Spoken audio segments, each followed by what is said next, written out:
ngayon naman ay gagawa tayo ng memory game. Dito pa rin yan sa ating PowerPoint. So, andito na yung ginawa ko.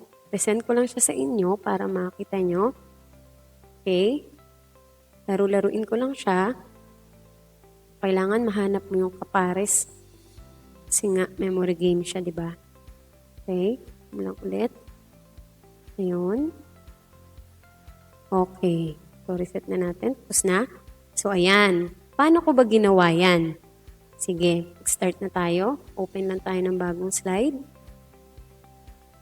Purahin lang natin to. Okay, tapos mag-i-insert tayo ng shape.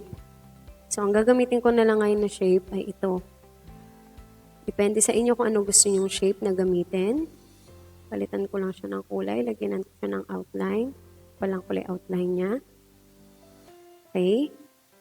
Tapos, copy ko lang siya. Ctrl-C, Ctrl-V. Ctrl-V lang ulit. Ang gagawin ko lang ngayon ay dalawang pair lang. Para mapakita ko lang sa inyo kung paano siya ina-animate. Okay? Tapos, maglagay tayo ng text sa loob. Gawin natin siyang 2 plus 2. Tapos dito, 4. Dito naman, 5. Dito naman, 1 plus 5. Ayan, para iba naman yung laman ng ating hidden object. Para may kinalaman naman sa lesson. Tapos, lalaki natin siya para kita. Palitan natin ng kulay. Ayan. Tapos, highlight natin yung unang object. Dito tayo kay select. Tapos, selection pane. Palitan natin yung pangalan niya ng back 1.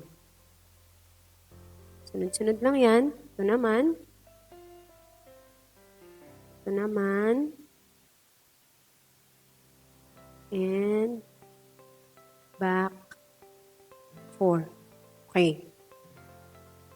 So, ngayon naman mag-i-insert naman tayo yung sa itaas naman, yung pinaka-front naman natin. Gawin naman natin siyang blue. Outline na natin din siya ng black. Okay. Copy lang natin ulit siya. Ctrl-C, then Ctrl-V. Paste lang natin ulit.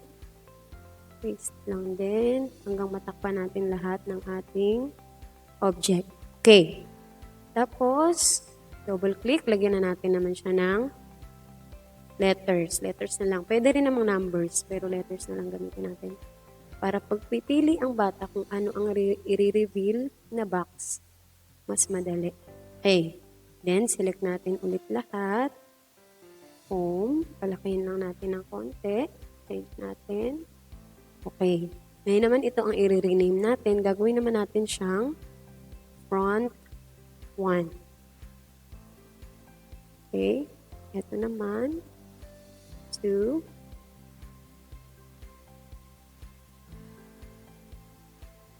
3. And 4. Okay. So, ngayon mag-a-animate na tayo. Punta tayo kay animation. I-click natin to. Tapos, add animation. Disappear. Tapos, trigger. On-click kay front 1. Next. Ganun pa rin. Disappear. Trigger naman kay front 2. And itong si C, add ulit. Disappear. Trigger. On-click kay kay front 3. At ito si letter D. Add animation ulit. Disappear. Trigger naman siya kay front 4. Okay, preview nga natin siya. Okay. So, balik ulit tayo. Mag-a-add ulit naman tayo ulit ngayon ng isa pa. Click lang natin, add animation. Appear naman siya ngayon. Tapos trigger niya naman kay back 1. Ito naman, ganun ulit, appear. Trigger niya kay back 2. Ito naman, appear kay back 3. And ito, appear on click kay back 4. Okay.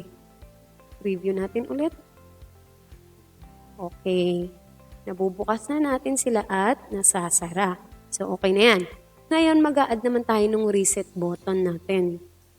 Okay, so add lang tayo ulit. Square na lang gawin natin para maiba. Change lang natin siya ng color. Outline. Palan ulit natin. Okay. Then, lagyan na natin siya ng reset. Okay. Balik ngayon tayo dito. Kay A, animation ulit tayo. Tapos, add animation, appear. Trigger, on-click naman, kay rectangle. Tapos dito, sa start, gagawin natin siyang with previews. Ganun din dito, add animation, appear, trigger kay rectangle, start with previews. Ganun din dito, appear, rectangle. Okay, at itong last, appear, on-click kay rectangle, at with previews. Okay, check natin yung ginawa natin. Okay.